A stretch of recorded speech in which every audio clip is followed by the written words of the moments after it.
hands. A little bit.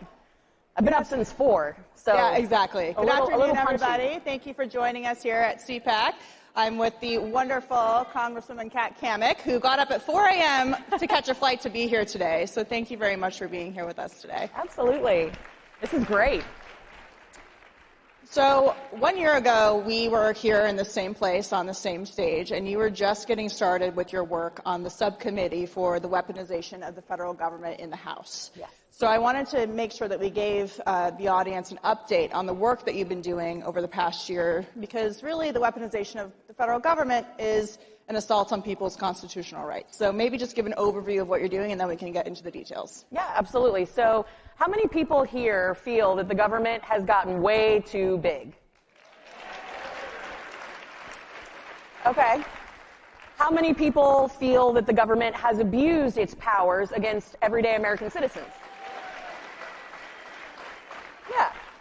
I mean, there's a pretty much general consensus that there's a problem happening in the country where these unelected, nameless, faceless bureaucrats think that they all of a sudden have the power to take on everyday American citizens and strip them of their constitutional rights. And so for the last year, under the leadership of Chairman Jim Jordan, who y'all just saw, wasn't Jim great? He's amazing. We have been tackling all the various aspects of weaponization of federal government, and it's everything from the Ukrainian intelligence service, which is directing the FBI to take down your social media posts, or a bank giving up your financial information to the FBI to search for key terms that would indicate that you are a radical individual. For example, if you shop at Bass Pro or at Cabela's, I guess that makes me a radical. But that is the type of work that we've been undertaking, and one of the key areas that has just really emerged is this nexus between AI and censorship. And this is where we dig into the industrial censorship complex. And I think that's one way to really encapsulate the work that we've done, is really defining and digging into this new era of the industrial censorship complex where big government and big tech work hand in glove to take away your constitutional rights. And the Democrats, they don't think that this is happening. Every single person in this room just said that they think that government's too big and that there's a problem and it's weaponized. And the Democrats think, no, it's not a problem. So is it that the Democrats don't think it's happening, or it's that the Democrats are fine with it and they see it as a tool to use for their political purposes to continue their control? Because Democrats and the left like government. We've seen through the Biden administration and through the Obama administration before that they are perfectly fine with using the federal government against their political opponents. So is it that they don't know about it, or that they deny so that they can then use it to their advantage? So we all know that the Democrat agenda, the liberal progressive agenda, it's nothing more than dependency and control. They want to grow the size of government so that we become dependent on all their big government programs so that they can then, of course, maintain control. So when it comes to the Weaponization Committee, without fail, those on the left, all they want to talk about is how it's a sham, that there's no weaponization of government. Oh, and Donald Trump is bad. That's what they want to talk about. They are so obsessed with Donald Trump that they will do anything possible to make sure that he is not the nominee or the 47th president of the United States. Their obsession is real. And it is just unbelievable that they are so blind with hate that that's all they can focus on. They can't see that right in front of you, regardless of whether you're a Republican or Democrat, this is a real problem where everyday rights of Americans are being stripped away, and they're doing nothing in stopping it or trying to tackle it. So we have a constitution for a reason. People still do have constitutional rights. Yes. But as we continue to move into a completely digital society, whether it's online with information that we consume or with banking, you said it as an example. You know, I shop at Bass Pro. I shop at Cabela's. Through the coverage of your committee and the work that you guys do in the reporting, you know, they're flagging things like Bibles as extremist sales, which is a violation of the First Amendment. And then, of course, the search and seizure without the warrants, which is not just limited to Bass Pro and Cabela's. The FBI has been doing hundreds of thousands of searches illawfully for years now. So how do Americans fight back against this kind of invasion and violation of their rights, especially when it's very difficult to see it happening when you have these federal government agencies like the Treasury Department, for example, and computers that you're not seeing the action on until much later, years later? You know, how are you working to combat this from happening in the first place? Because it seems like it's like guilty until proven innocence kind of thing. Like they do it and then you find out about it later and there's no recourse. No, I mean, it really does kind of feel like you're in a twilight zone. Like, to your point, you're guilty until proven innocent. And so one of the things that we're doing, and I think Chairman Jordan alluded to this, is some of the legislative fixes, ensuring that your First Amendment right is there, it's protected, and that you have a right to free speech.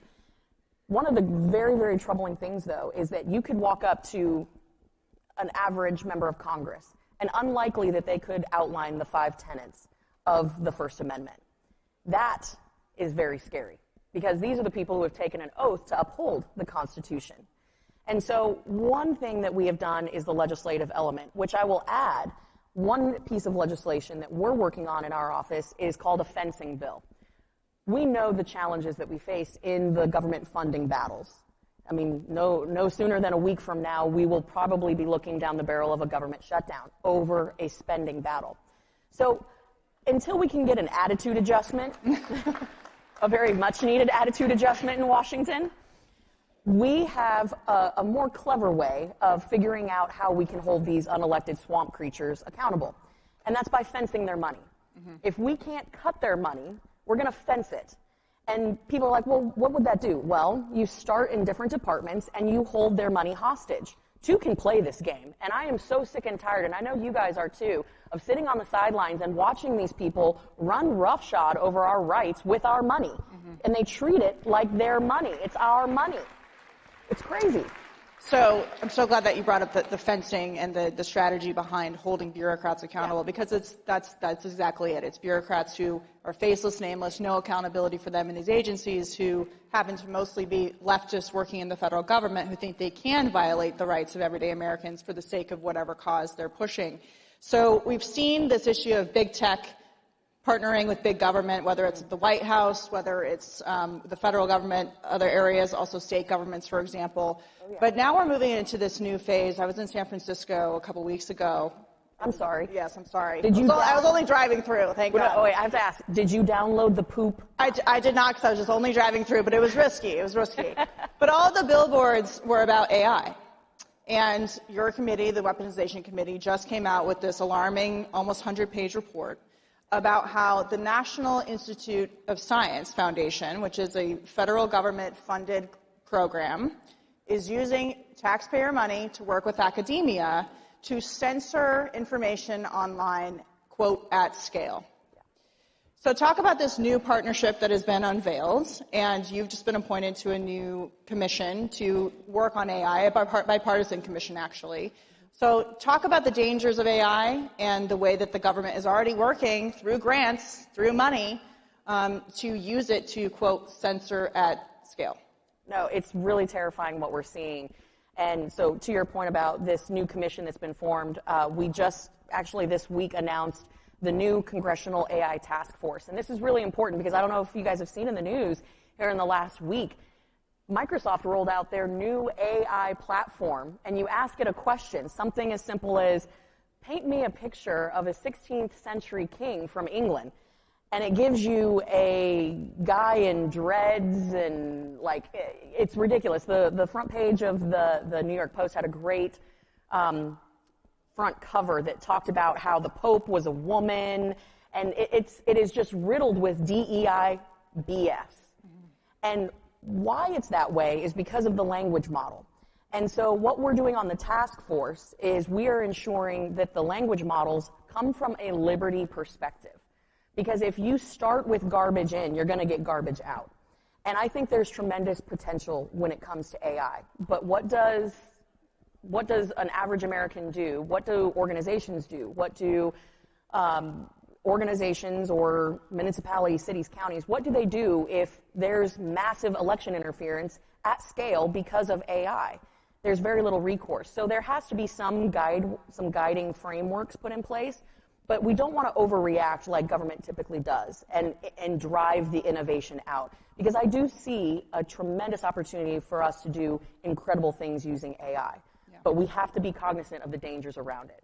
And if we don't get this right, we could be staring down the barrel of mass censorship at scale like we saw at Stanford, at MIT, at University of Michigan. And I'll give a quick example. The system that was awarded for MIT with their AI initiative, it said in their findings that they were utilizing AI to reprogram veterans, rural Americans, and people who had a conservative mindset because we couldn't handle truth. And so they were literally using AI to try to reprogram conversations and mindsets and facts. That's dangerous. That's incredibly dangerous. And so I think we have a lot of work to do. We're right at the beginning of where AI is going to be implemented in every single aspect of our life.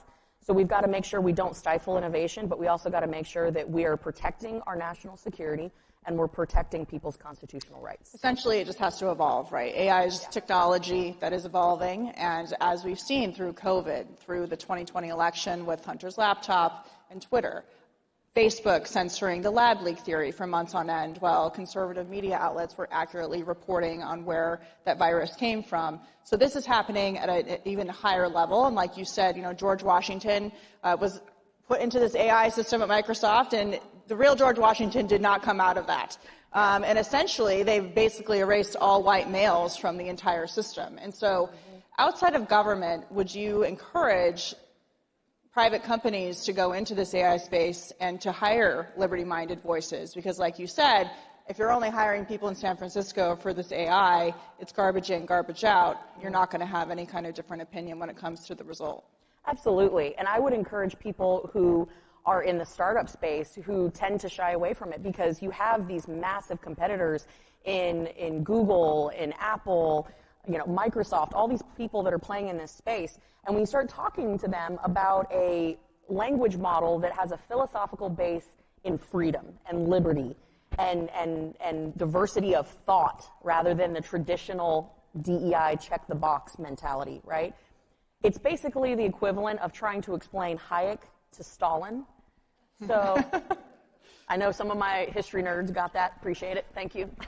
It makes me feel better. But it's crazy that we are not encouraging these startups to get in the space because there are so many talented voices that need to be in the space, and they're getting shut out. And you can see the big players getting involved with government because they want to regulate where they can keep competition away. They want to regulate where they can control it, and that's what we have to push back against. So we have about a minute and a half left here. Just on the issue, going back to the constitutional rights aspect, because it's so important, and as I said, you guys keep finding new things all the time on what the government is doing to backdoor all of these ways they can go around the First Amendment, the Second Amendment, all the amendments. And so, you're in the House. There's a slim margin. Senate is controlled by Chuck Schumer. Okay. So how do you get this legislation that you were discussing into a form that can be passed so that they can hold these bureaucrats accountable for what they've been doing? I think, one, it comes down to, you had asked earlier about what can everyday Americans do. I think getting involved, and you guys are here, so you're involved, but getting more people involved and educated about this and then communicating with your members of Congress is critical. The power of the people is unrealized, quite frankly, and untapped. Because let me tell you, there is nothing that a career politician fears more than a group of people who are motivated, educated, and activated. They are absolute cowards if they roll into their office and their phone lines are ringing off the hook with someone saying, hey, I don't want you to vote for this bill, or hey, I want you to co-sponsor this bill. That is the power of the people that has really not been activated in ways we have seen yet. So that's one thing. But then in getting that across the finish line, there's some creative strategic things we can do through the appropriations process. I am all for single-issue bills, and I would love for us to get back to that point where what about pulling grants from groups? Oh, yeah. I mean, the oversight element, 100%. Single-issue bills where you have members of Congress on record saying, no, I don't want more oversight. I don't want people to know where all their money is going. Put these people on the record and expose them for the cowards that they are. We need to reassert our authority as the people and in Congress. All right. Well, on that note, Congresswoman Kat Cammack, thank you so much for your time. Thank you, CPAC, for having us, and keep up the great work. Thank you, CPAC.